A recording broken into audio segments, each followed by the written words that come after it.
This boy and girl coming home from school look quite content with life. And why not? They're looking forward to an important date, dinner at home with the family. What's the matter? Doesn't that sound exciting to you? Well, to them it's a special occasion, as it has been ever since they sat down to dinner in high chairs. Why should they feel that way about something you take so completely for granted? Well, let's see if we can find out. First of all, daughter has changed from school clothes to something more festive. Dressing a little makes her feel and consequently look more charming.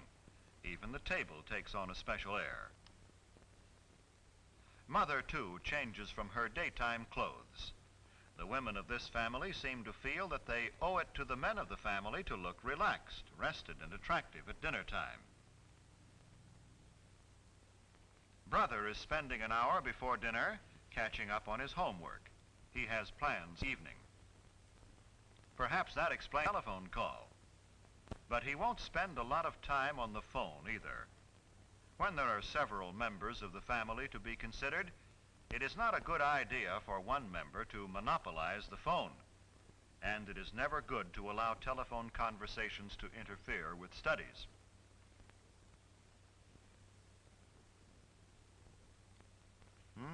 Is it that late? Dad will be here any minute.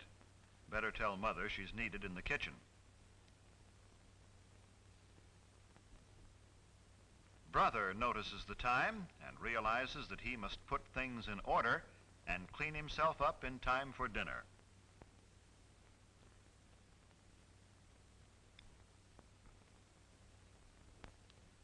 Hello there. Junior is always in a hurry, particularly for dinner. But first there's a cleanup job to do on this young man. Brother takes it upon himself to help share Junior's responsibility for keeping their room in good order and keeping Junior in good order too. Punctuality is stressed in this household.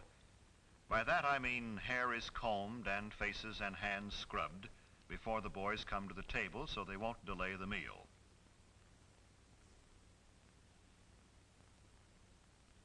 Now, mother and daughter put the finishing touches on the dinner.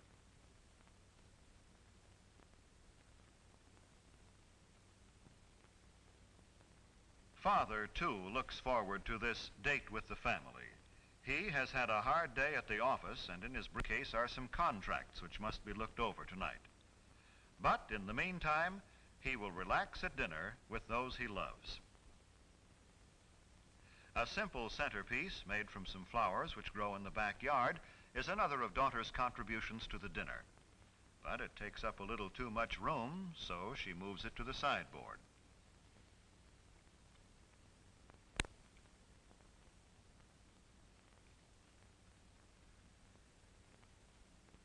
These boys greet their dad as though they are genuinely glad to see him, as though they had really missed being away from him during the day and are anxious to talk to him.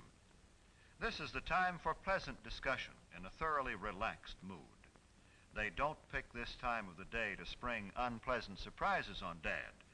If they have disagreeable news, they'll postpone the discussion until another time. And this is no time to dun Father for a raise in your allowance, new clothes, or argue about other financial matters. Ah, dinner time. Yes, Mother, Junior remembered to clean up.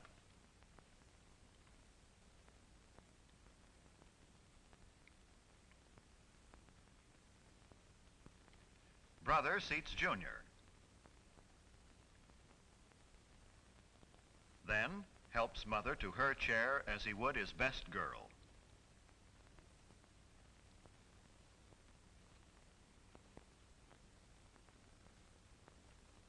Well, the dinner date has begun, and they're all happy about it.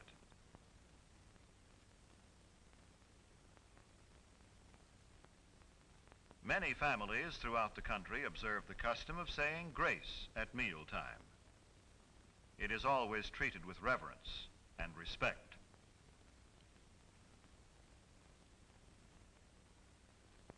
Napkins on the lap The family awaits service. They converse pleasantly while Dad serves.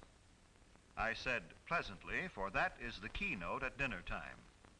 It is not only good manners, but good sense.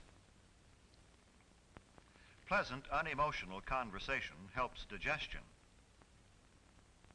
Father serves mother first, then daughter, then the boys. Don't worry, fellas, you won't get left.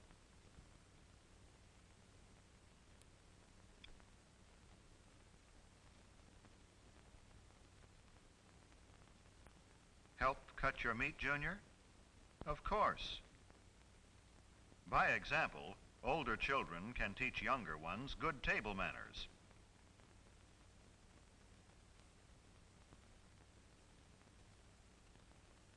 No one starts eating until Father has served himself. Always wait for the hostess, in this case Mother, to begin eating before you start. Let Father and Mother guide the conversational trend if they desire. After all, they made all this possible and may want to talk over their day with each other. Tell Mother how good the food is. Maybe Sis rates a compliment too. It makes them want to continue pleasing you. Well, all this is good general advice, but there are some specific don'ts. Maybe the family will demonstrate for us. Don't monopolize the conversation and go on without stopping. Nothing destroys the charm of a meal more quickly. To say that the rest of the group is bored would be a gross understatement.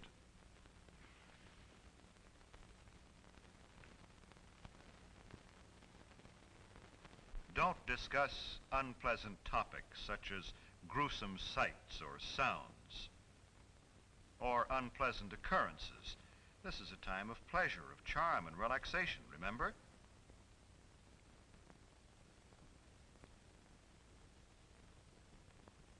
Don't make unkind comparisons about your standard of living. The dinner table is no place for discontent. It makes Dad and Mother uncomfortable and unhappy.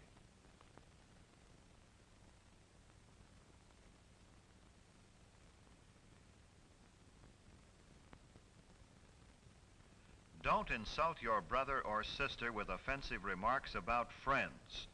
Arguments, harsh words mean tension and distress for everyone.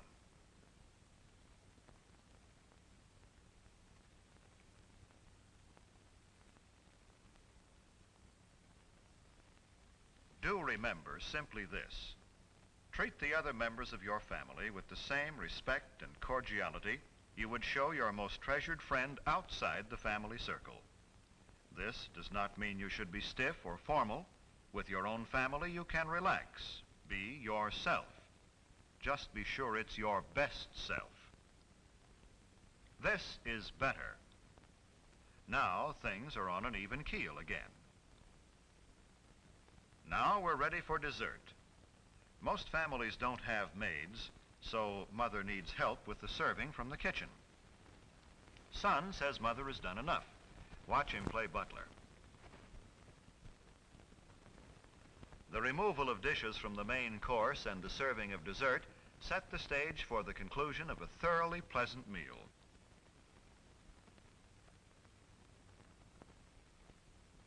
Do you begin to see now how a date with your family can be a truly special occasion? Do you know why brother and sister looked forward to the evening? When the dinner hour at home is treated with a certain amount of graciousness and ceremony, it can be memorable. There is no family so poor but that the evening meal can be eaten in an atmosphere of warmth and gentleness. There is no family so busy but that it can come together in the evening for a dinner date which will give its members something to look back upon with happiness all their days.